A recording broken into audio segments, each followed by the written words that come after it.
Hey, everybody, and welcome back to AWS What's Next, the show where we dive deep on some of the recent launches in both services and features. We are here as part of AWS On Air, the official live streaming track of reInvent 2020. And joining me is quite a few people in this room. We'll go around the horn and do some introductions in just a second. But my name is Nick Walsh, developer advocate here at AWS. Joining me, as usual, my co-host Rob Zhu, also developer advocate. And we have a few new faces here as guests to help us tell this story. And those names are Steve Lessard, engineering lead, Robbie Murty, Mac team lead, Manish Rathore, product manager, and JD Kuz, product marketing manager here. So we have a lot of folks that have been involved in the launch of the Amazon Mac EC2 instance. So gentlemen, first of all, I've got a lot of questions. We've got a lot of comments to work through. But first of all, thank you so much for joining us. Thank you. Yeah, this is great. I mean, Great to be here. you folks are just the perfect set to have here for the Formula One on the launch, this incredibly historic launch. I mean, if you would have asked me a year ago, when would we see EC2 Mac instances, I would have kept my fingers crossed when I answered that question. So maybe you can kick us off. What are we launching here? What did we announce? Sure, I can start with that one, just kind of to summarize. So it launched on November 30th, just a couple weeks ago during reInvent, and this is general availability for Mac OS in EC2. So it's Mac OS kind of within all of the things you would come to expect from EC2, like scalability, flexibility, security, those kind of benefits. So this is Mac OS as a fully fledged instance available in EC2. So, and forgive me if this seems kind of naive and I'm just repeating myself here, but again, Amazon EC2 virtualized on-demand servers. I can now go into the AWS console and under instance type, select a Mac OS AMI. Is that correct? Yeah, that's yep. Absolutely possible now, as of 2 weeks ago.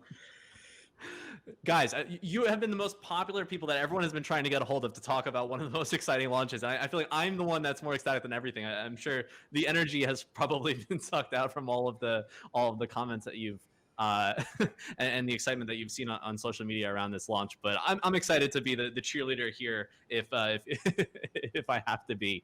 But okay, so this raises a lot of questions, right? I can have an EC2 instance that has a Mac OS AMI. What are the other affordances or the story around this? I know we saw an introductory video in the opening night where it was announced, but what sort of went into making this launch possible, or are there any sort of fringe characteristics around this new instance type that users would want to know?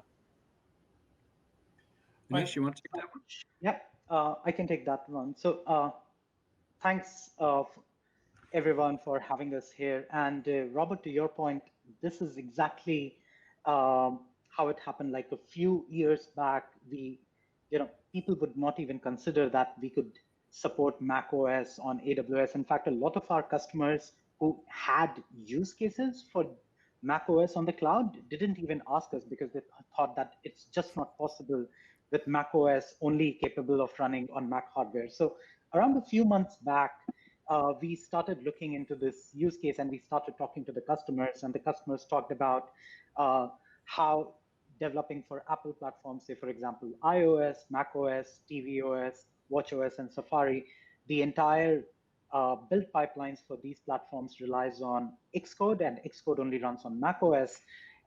And as and when through last 14 years, customers have been able to move most of their workloads onto AWS and be able to benefit from the elasticity, scalability, reliability, more than 180, I believe, AWS services that customers could leverage. Like development for Apple platforms was still not able to leverage these benefits and still not move to the cloud because we didn't support macOS. So over the past few months, we started then talking to Apple, and we talked about like what would be the experience like, what were the product like. They have been extremely supportive. They have realized that to be able to have Apple developers build better applications, these workloads needed to move to the cloud. So one of the key challenges over the years that we had was to be able to run macOS, we needed to bring Apple hardware into the AWS data center. Few years back, it wasn't possible, but back in 2017, we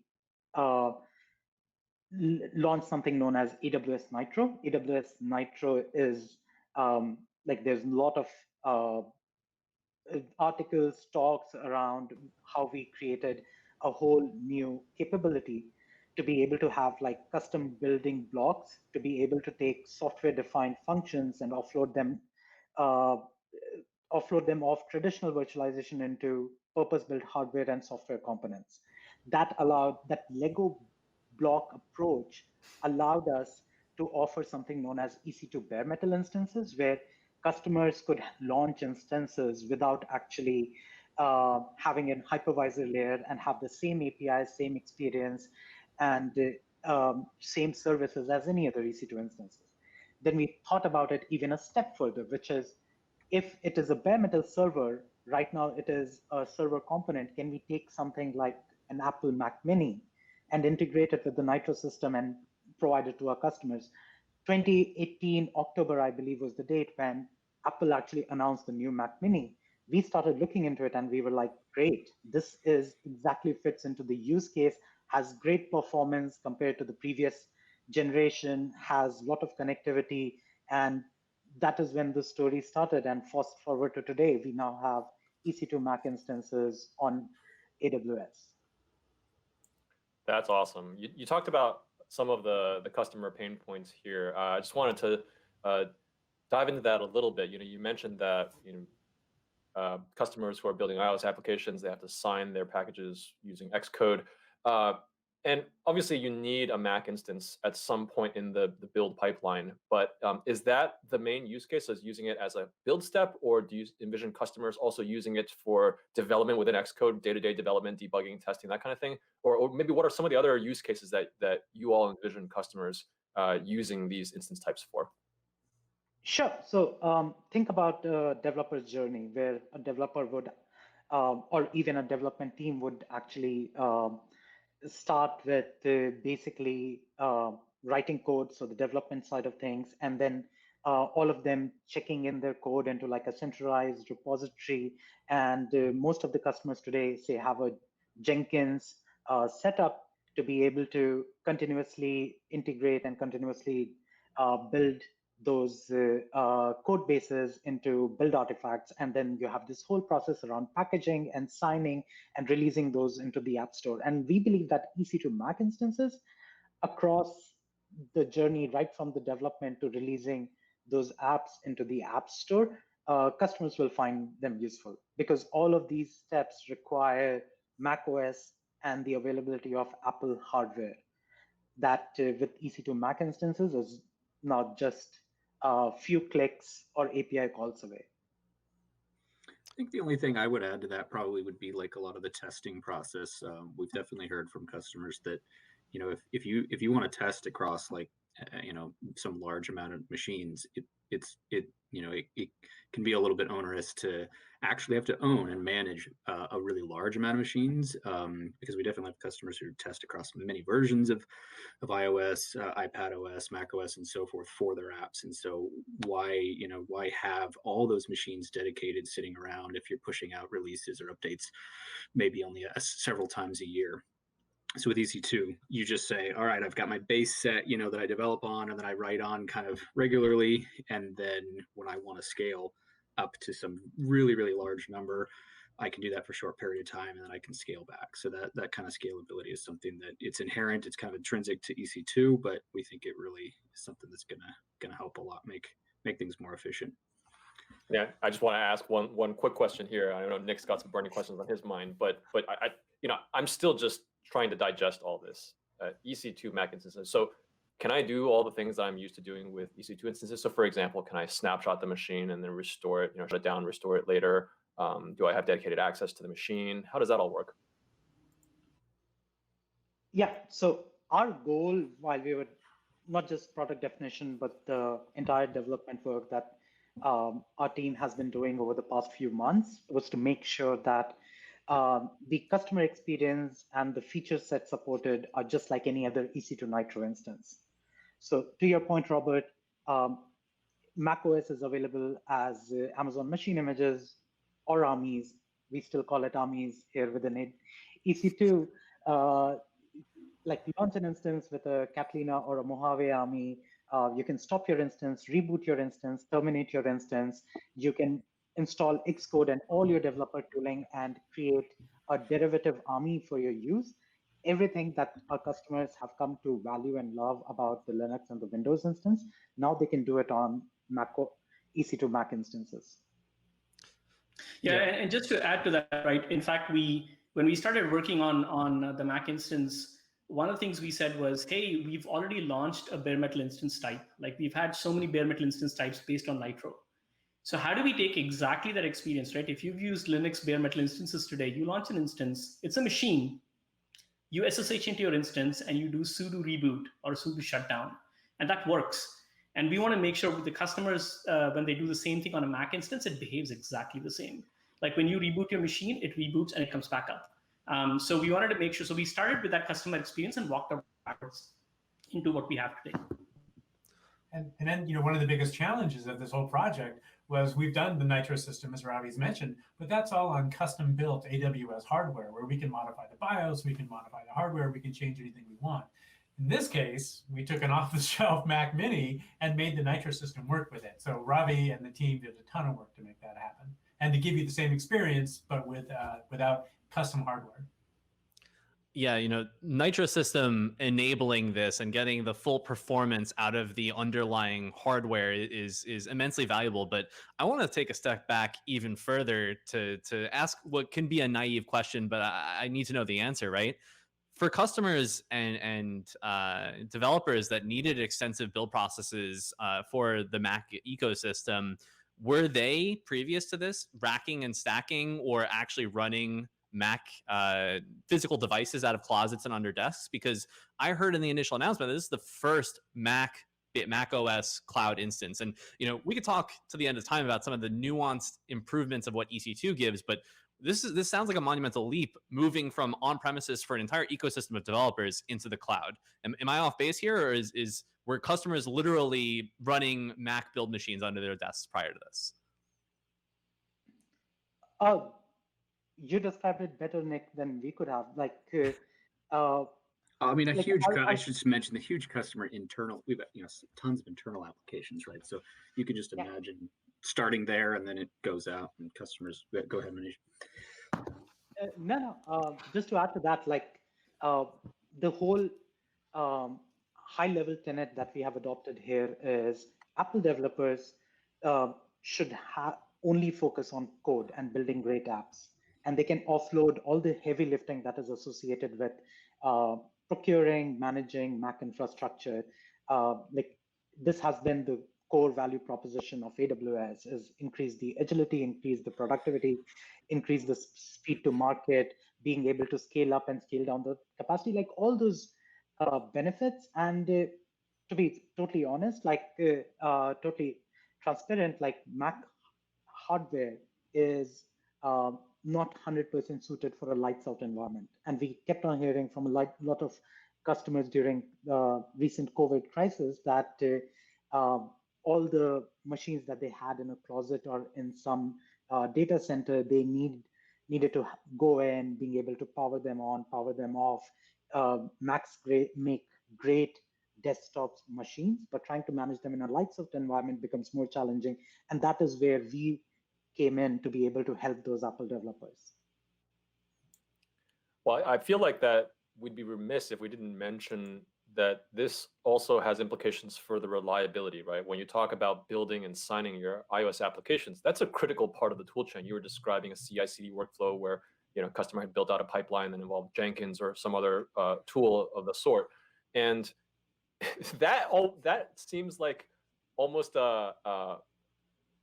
antithetical to racking these machines under your desk, where Joe can kind of trip over the Cat5 and suddenly your build pipeline goes down, right? I mean, it feels like this kind of workflow enables a fundamentally more reliable pipeline. And we heard Werner talk about the importance of reliability. In fact, we heard Werner and Peter in both their keynotes talk about the reliability. Can you all talk about, what kind of, how this improves customer workflows in that sense?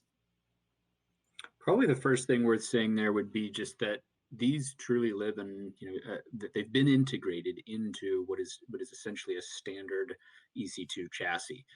So they live in a data center in just the same way that any other instance does. So, I guess the Mac Mini itself is just a Mac Mini that you could go get from the store, but then everything that goes beyond that, all the way up to the switches, is kind of a lot of, I would say, a decent amount of custom work that these guys all did to make those Mac Minis live in the environment. So just like you're imagining, yep, these are Mac Minis fully in a standard kind of a chassis there. So, yeah, and just to add to that, like Apple hardware has great reputation for reliability. Like you would find people who have been running the same Apple computer for the last 10 years or so.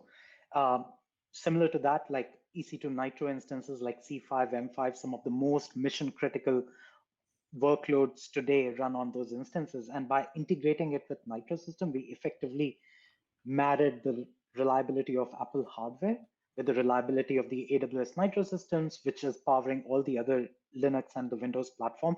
And what you have is an enterprise grade offering so that build pipelines that are mission critical, you don't want them to go down. Like there are business losses actually associated if your build pipeline goes down and you need to remediate it or you need to bring it back up.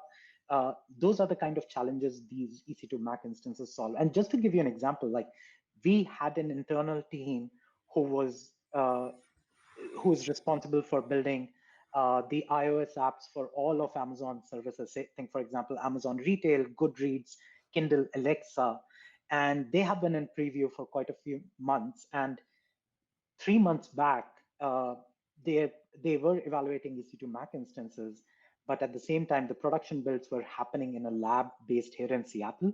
And overnight in that lab, there was a air conditioning malfunction, because of which the labs actually started running really hot, like 100, 115, 130 degrees Fahrenheit. So they had to just go to the lab because of COVID. You didn't have a lot of personnel in the building. So the team actually had to go open the vents.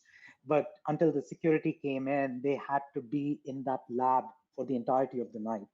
And the next day they pinged us saying, we can't wait to migrate all of our workflow on EC2 Mac instances so that we don't have to repeat this situation again. So that's our overall value proposition, that we have had decades of experience managing infrastructure, and we don't think that the Apple developers need to worry about managing infrastructure. It's something that can be totally offloaded to EC2.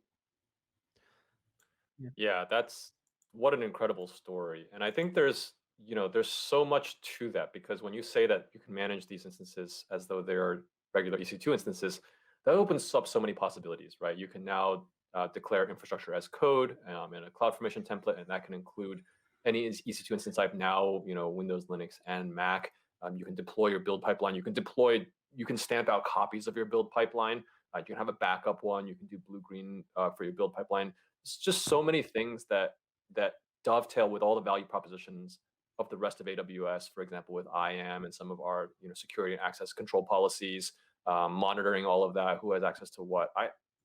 This is one of those things where now that we've done it, I almost feel like, duh, like why didn't we do this earlier? But I know that attitude is so dismissive toward the immense amount of hard work that went into this. I'm personally curious, like what were some of the interesting technical challenges that we had to tackle as we went into this? Yeah, so I can take that. I think Stephen kind of mentioned that at the beginning of this talk. And the idea was that today, if you look at our C5 or M5 or AMD-based instances or Graviton-based instances, these are machines that we designed, right? The motherboard is designed by us. So we have sort of very tight integration between the Nitro card and the CPU. On this particular instance type, it's actually a Mac Mini that's in the sled connected to the Nitro subsystem. So getting those two married and actually to behave like an EC2 instance was super, super challenging, right? We had to sort of coordinate things. When a customer launches an instance, all they're doing is running a command line that essentially gets to a specific piece of hardware. And then the Nitro subsystem orchestrates that, turns on the Mac Mini, so your instance can actually start running on it. And then when the customer says reboot, shuts off the Mac Mini, brings it back up.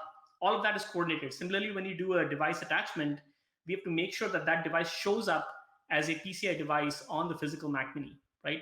Whether it's an ENI or whether it's an EBS volume. And so customers can basically say, I want to attach a new EBS volume or attach a new ENI, and it just works, right? So making all of that was kind of challenging with a physical Mac Mini that is like kind of off the shelf. But we used, luckily we had things like Thunderbolt where we could connect the Nitro subsystem to the Mac Mini, but there was a ton of work on our side, on the Nitro side, to make this work.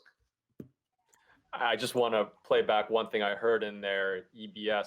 So I know a lot of these questions are kind of just me being dumbfounded by the fact that this is a true EC2 instance. So just want to play that back to you. You can in fact attach an EBS volume?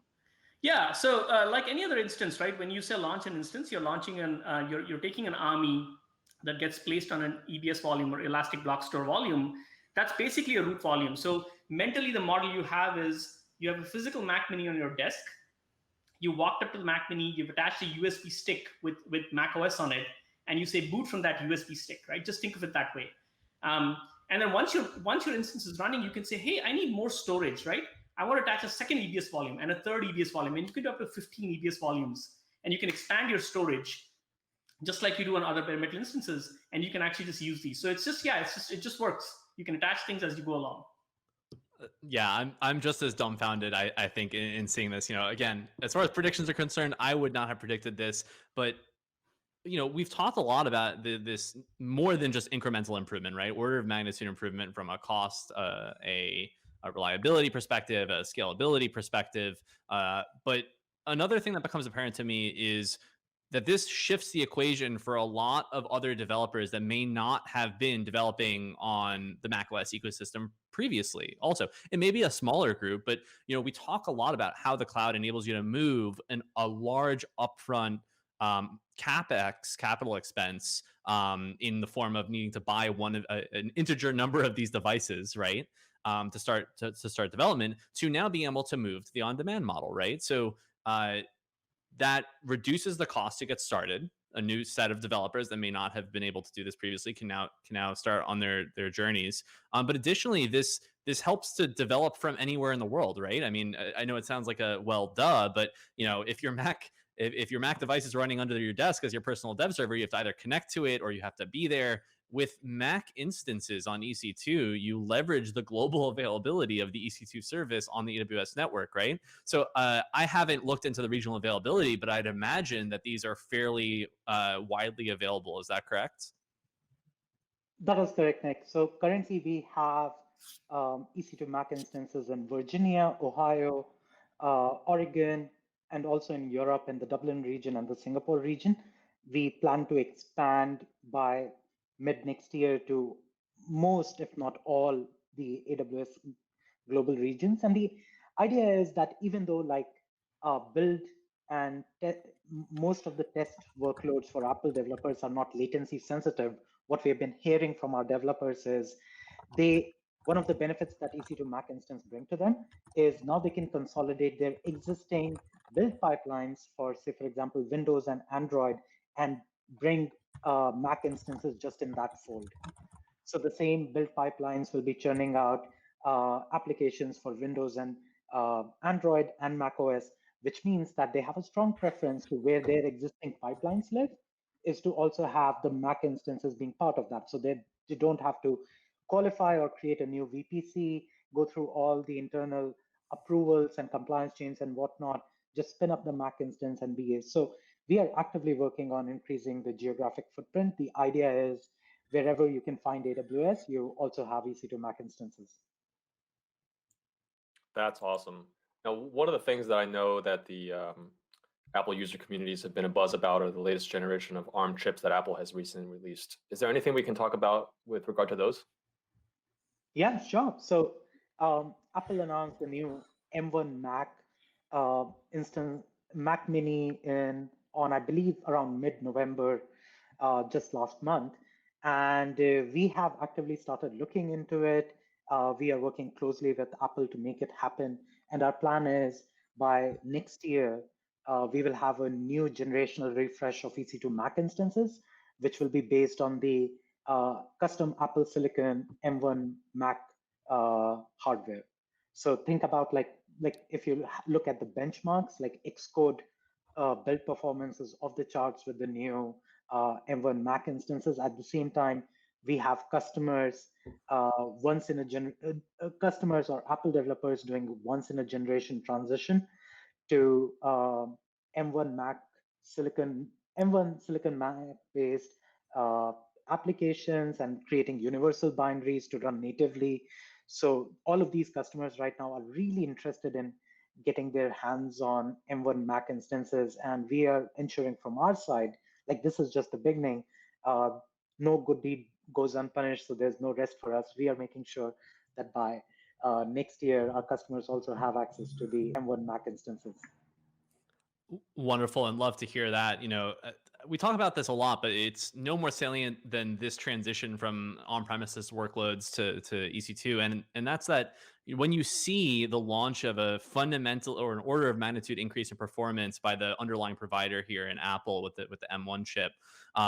Previously, you may feel pretty bad if you bought like another piece of hardware that could be less performant in the long run, but what the cloud enables you to do here with macOS EC2 instances is say, oh, well, I've invested in moving my infrastructure to the cloud and to AWS. As soon as that new instance type is available, I can just flip a switch and access all those cost savings without having to stay with this long-term CapEx ROI on the 10-year horizon. You can continuously upgrade and have AWS manage the infrastructure under the hood. So a great call out, and for folks that are considering moving to these new macOS EC2 instances, something for them to be looking forward to while they're beginning their migrations today. Yeah. The other thing I wanted to mention is it's just, I know this is just par for the course for EC2 instances, and I know I'm just sounding like a broken record at this point, but we make at AWS, we make so many investments in building out our infrastructure and our global presence, our global network that backs the different regions and how they're connected to one another, availability zone expansions within regions. I mean, this is billions and billions of dollars of investment every single year. And what I am most excited about is the fact that, Manish, like you mentioned, this is just the beginning, right? Yep. We've proven that we can do it.